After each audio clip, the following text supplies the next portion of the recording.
إن في خلق السماوات والأرض واختلاف الليل والنهار والفلك التي تجري في البحر بما ينفع الناس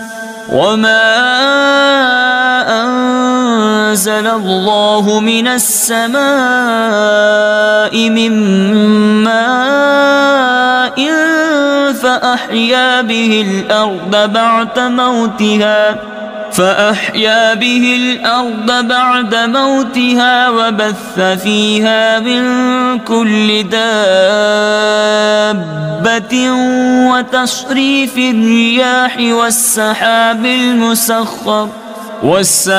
المسخر بين السماء والأرض لآيات لقوم يعقلون۔ بے شک آسمانوں اور زمین کی پیدائش اور رات و دن کا بدلتے آنا اور کشتی کے دریا میں لوگوں کے فائدے لے کر چلتی ہے، اور وہ جو اللہ نے آسمان سے پانی اتار کر مردہ زمین کو اس سے جلا دیا، اور زمین میں ہر قسم کے جانور پھیلائے، اور ہواؤں کی گردش، اور وہ بادل کہ آسمان و زمین کے بیچ میں حکم کا باندھا ہے، ان سب میں عقل مندوں کے لیے ضرور نشانیاں ہیں۔ وَمِنَ النَّاسِ مَن يَتَّخِذُ مِن دُونِ اللَّهِ أَندَادًا يُحِبُّونَهُمْ كَحُبِّ اللَّهِ وَالَّذِينَ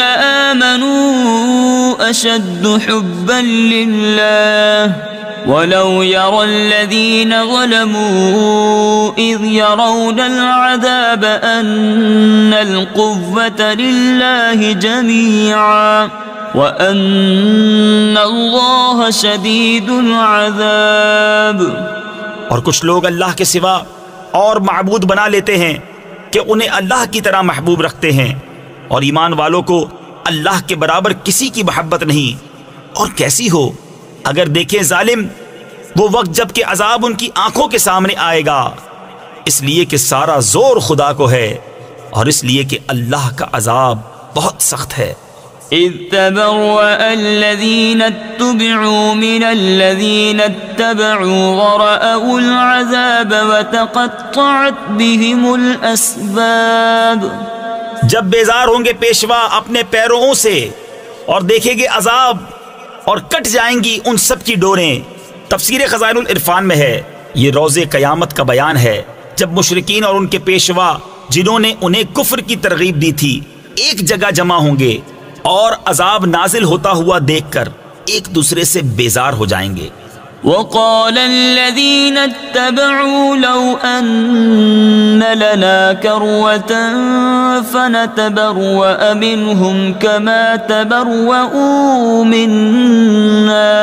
كذلك يريهم الله أعمالهم حسرات عليهم وما هم بخارجين من النار۔ اور کہیں گے پیرو کاش ہمیں لوٹ کر جانا ہوتا، یعنی دنیا میں، تو ہم ان سے توڑ دیتے، یعنی جدا ہو جاتے جیسے انہوں نے ہم سے توڑ دی۔ یوں ہی اللہ انہیں دکھائے گا ان کے کام ان پر حسرتیں ہو کر، اور وہ دوزخ سے نکلنے والے نہیں۔